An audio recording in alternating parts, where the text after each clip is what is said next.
बिस्मिल्लाहिर्रहमानिर्रहीम। अस्सलाम वालेकुम नाज़रीन, आप यूट्यूब और फेसबुक चैनल देख रहे हैं। मैं राना उज़ैर हूँ।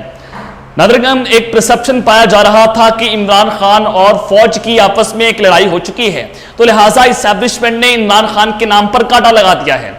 लेकिन अल्लाह हक है, सच का खुदा है, इमरान खान साहब की वो तमाम बातें आज सच कही हुई साबित हो रही हैं कि उन्होंने कहा था कि मैं ये कांटा जो है वो मिटाकर दिखाऊंगा।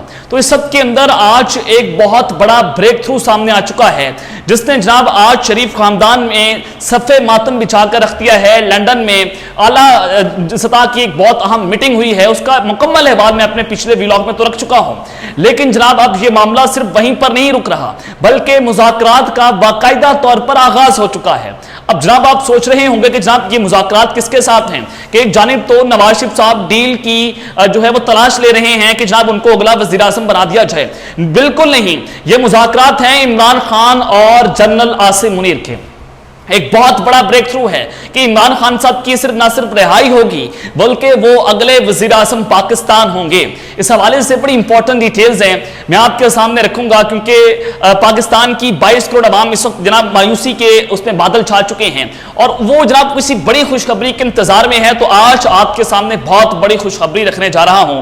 और जनरल आसिम मुनीर ने जो ग्रीन सिग्नल दिया है, उसके बाद ये गेम जो है वो बिल्कुल एक इंटरेस्टिंग सूरत हाल इख्तियार कर चुकी है। और नवाज शरीफ की आज जिस तरह से मंजी ठुकी है, वो तमाम तर डिटेल्स आपके सामने वो हकाइक और बमा सबूत रखूंगा। लेकिन अगर आपने चैनल को सब्सक्राइब नहीं किया, चैनल को आपने सब्सक्राइब कर लें, बेल आइकन को दबा दें, आने वाली तमाम तरह अपडेट्स आपकी खिदमत में बर वक्त पेश होती रहें।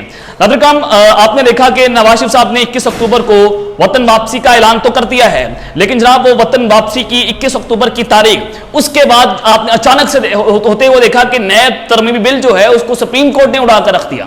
तो उस वक्त मैंने आपको ये खबर दी थी कि ये बिल जो है वो जनरल आसिम मुनीर की मंशा के बगैर नहीं उड़ा, यानी कि फौज को एक बिल्कुल लेवल प्लेइंग फील्ड दी गई है। उसके बाद अब हर सियासतदान के ऊपर जो है वो रगड़ा लगेगा। और आपने देखा कि नवाज शरीफ साहब के तमाम केसेस खुल गए हैं, तोशाखाना केस खुल गया है और तकरीबन पाकिस्तान पीपल्स पार्टी, नून लीग, चौधरी पीरजादा के साथ पीटीआई के 2 से 3 आम शख्सियात जो इमरान खान साहब को इस वक्त छोड़ चुकी हैं, उन तमाम के रेफरेंसेस जो हैं वो अब उनका रिकॉर्ड इत्तेसाब अदालत के अंदर जमा करवा दिया गया है। तो सबके बाद आपने ये फिर शहबाज शरीफ साहब पाकिस्तान आते हैं और एक रोजा कजान के बाद वो फौरी तौर पर वतन वापस अपने भाई जो इनका वतन है लंदन, वहां पे पहुंच जाते हैं। तो सबके बाद जनाब आपने देखा कि आज एक बहुत अहम मीटिंग हुई। उस मीटिंग में यह फैसला होना था कि क्या नवाज शरीफ साहब को वतन वापस आना चाहिए या नहीं आना चाहिए। तो शहबाज शरीफ साहब ने इन खबरों की तरदीद कर दी है कि नवाज शरीफ 21 अक्टूबर को ही वतन वापस आएंगे। जो तारीख की तब्दीली है उसका इम्कान नहीं है, बल्कि आज जो नवाज शरीफ साहब ने एक बहुत खतरनाक तकरीर की, जिसमें उन्होंने एक बार फिर से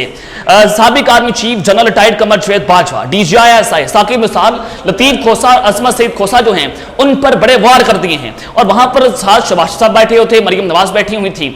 अब इस तकरीर के बाद आपको यह अंदाजा हो चुका होगा कि जनाब इस्टेब्लिशमेंट और नवाज शरीफ की दाल नहीं गली है। और अगर आप ये भी देखें कि इस्टेब्लिशमेंट क्या जनरल फैज हमीद और जनरल बाजवा को कैफे कदारदा पहुंचाएगी, जो नवाज शरीफ का सबसे बड़ा मुतालबा है। और इसका जवाब यह है कि जनरल आसिम मुनीर ने आर्मी चीफ बनने के बाद जनरल बाजवा को अपने साथ बिठाया और ये पैगाम दे दिया उन तमाम ताकतों को कि वो army chief general retired Qamar Javed Bajwa जो हैं उनके खिलाफ किसी भी किस्म का कोई एक्शन नहीं लेंगे। और फिर जनाब अगर फैज हमीद साहब की बात कर लेते हैं, बहुत सारी खबरें थी कि जनरल आसिम मुनीर और जनरल फैज हमीद के दरमियान बड़े इख्तिलाफात हैं। तो अब जनाब ये 28 सितंबर को सुप्रीम कोर्ट ऑफ पाकिस्तान में फैजाबाद धरना केस की समाअत है और ISI ने उस केस को चैलेंज कर दिया है सुप्रीम कोर्ट के अंदर। तो इससे ये चीजें बड़ी बात से हो चुकी हैं कि इस्टेब्लिशमेंट और फौज जो है वो अब जनाब ना तो जनरल फैज हमीद के खिलाफ खड़ी होगी और ना जनरल बाजवा के खिलाफ खड़ी होगी। ये तो पत्थर पर लकीर है। तो नवाज शरीफ साहब को ये बड़ा वाज़ेह पैगाम मिल गया है कि जनाब अब वो जो मुतालबात कर रहे हैं उनके मुतालबात नहीं माने जाएंगे। और फिर उनको ये भी पैगाम दे दिया गया है कि आपके नाम पर लगा काटा कभी नहीं मिटेगा।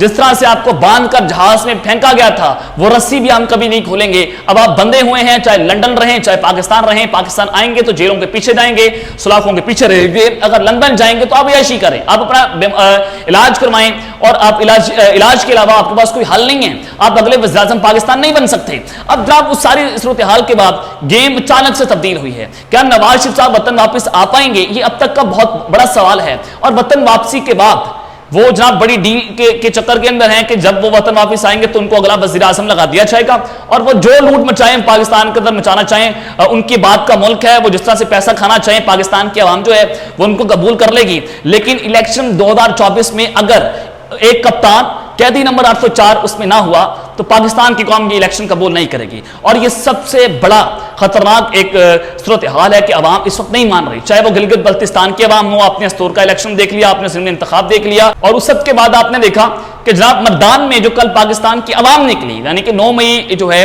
उसकी जो मुलजमान रहा हुए तकरीबन 127 मुलजमान रहा होंगे, तो उसके बाद उन्होंने फिर नारे लगाना शुरू कर दिए कैदी नंबर 804 के। तो मैंने आपको कल ये खबर दे दी थी कि अब इमरान खान साहब और इस्टेब्लिशमेंट के ताल्लुकात जो है बेहतर होने जा रहे हैं और अब बहुत सारी रहाइयां शुरू हो जाएंगी। अब वो खबर जो है वो बिल्कुल दुरुस्त साबित हुई है। तो सबके अंदर जनाब आज मैं आपको एक बहुत बड़ी खबर देने जा रहा हूं कि बड़ा ब्रेक थ्रू हुआ है और मुज़ाकरात का आगाज हो चुका है। मोहम्मद अली दुरानी साहब जो हैं उनको दोनों ताकतों की हिमायत हासिल है, चाहे वो इमरान खान साहब की पार्टी हो, चाहे वो पाकिस्तान की इस्टेब्लिशमेंट हो। और इस्टेब्लिशमेंट की जब मैं बात करता हूं तो वो जनरल आसिम मुनीर साहब हैं, उनसे जनाब उनकी मुलाकात हुई है, उन्होंने इस मुलाकात की तस्दीक की और उससे पहले सदर पाकिस्तान आरिफ अलवी से उनकी मुलाकात हुई और आज सऊदी अरब जो है उनके चीफ ऑफ जनरल स्टाफ, उनकी भी आर्मी चीफ से मुलाकात हुई है। और उस मुलाकात के फौरी बाद सऊदी अरब के चीफ ऑफ जनरल स्टाफ जो हैं वो जनाब सदर पाकिस्तान के पास जाते हैं, वहां सदर जाते हैं, उनकी वहां पर मुलाकात हुई। तो इससे चीजें बड़ी वाज़ेह हो चुकी हैं कि बर्फ पिघलना इस वक्त शुरू हो गई है और अब सालसी का किरदार मोहम्मद अली दुरानी साहब भी अदा कर रहे हैं और जनाब सऊदी अरब भी अदा कर रहा है। तो सबके बाद जनाब अब एक और बड़ी खबर है कि बैक डोर्स पर इस वक्त राब्ते शुरू हो चुके हैं। असद कैसर साहब की वफद की सूरत में उनकी मुलाकात हुई है मोहम्मद अली दुरानी साहब के साथ। सिर्फ नाम असद कैसर साहब का है, बाकी वफद के नाम जो हैं वो मीडिया पर नहीं बताए जा रहे। तो जनाब ये मुलाकात होना, ये बैकडोर मुज़ाकरात का आगाज हो चुका है। लेकिन साथ ही उस मुलाकात में इमरान खान साहब की जो कानूनी टीम है उसने भी शिरकत की है, तो उससे ये चीजें वाज़ेह हो रही हैं क्योंकि इमरान खान साहब तक रसाई आम जो पार्टी वर्कर है उसको हासिल नहीं है, चाहे वो असद कैसर साहब हो, चाहे वो कोई भी हो। सिर्फ कानूनी टीम जो है, वकला की टीम जो है वो इमरान खान साहब से मिल सकती है। तो वकला का वहां पर मौजूद होना इससे बड़ा वाज़ेह है कि इमरान खान साहब इन मुज़ाकरात में ऑन बोर्ड हैं, उनको तमाम पैगामात पहुंचाए जा रहे हैं। जो मुतालबात इस्टेब्लिशमेंट खान साहब के सामने रख रही है वो तमाम तर चीजें इमरान खान साहब को बताई जा रही हैं, खान साहब तक तमाम इंफॉर्मेशन पहुंचाई जा रही है और इमरान खान की मर्जी के बगैर ये सारा कुछ नहीं किया जा रहा। तो ये चीजें बड़ी वाज़ेह हो चुकी हैं। तो क्योंकि खान साहब डील तो करने को तैयार नहीं है और ना वो डील करके जेल से बाहर आएगा, तो अब इस्टेब्लिशमेंट यहां पर फंस चुकी है कि साहब अब उनको बहुत कुछ करना होगा। लेकिन कशीदगी जो है वो अब इस वक्त खत्म होती हुई दिखाई दे रही है। इस्टेब्लिशमेंट भी 2 कदम पीछे हटी है, इमरान खान साहब भी 2 कदम पीछे हटने को तैयार हो चुके हैं। तो इस सबके बाद मोहम्मद अली दुरानी साहब की मुलाकात होना, उन्होंने बड़ा वाज़ेह कर दिया है कि जनाब उनको जो है वो ताकतवरों की आशीर्वाद हासिल है। वो army chief general Asim Munir के कहने के ऊपर ही पाकिस्तान तहरीक इंसाफ के लोगों के साथ मुज़ाकरात कर रहे हैं। तो इट मींस के इस्टेब्लिशमेंट संजीदगी से इस मुज़ाकरात को ले रही है और army chief general Asim Munir मामलात को तय करना चाहते हैं। और इमरान खान साहब तो ऑलरेडी ये पैगाम दे चुके थे कि वो तमाम इदारों के लोगों के साथ बैठने को तैयार हैं। वो army chief general Asim Munir को पैगाम दे चुके थे कि जनाब आए बैठकर बात कर लेते हैं। लेकिन आर्मी चीफ साहब उस वक्त बड़े अना के अंदर थे, गुस्से के अंदर थे, वो खान साहब से बदला लेना चाहते थे। लेकिन शायद उनको ये मालूम नहीं था कि आपने पठान के साथ दुश्मनी ली है और पठान अपनी दुश्मनी जो है वो कब्र तक ले जाता है और वो जनाब आप लोगों को नहीं छोड़ेगा।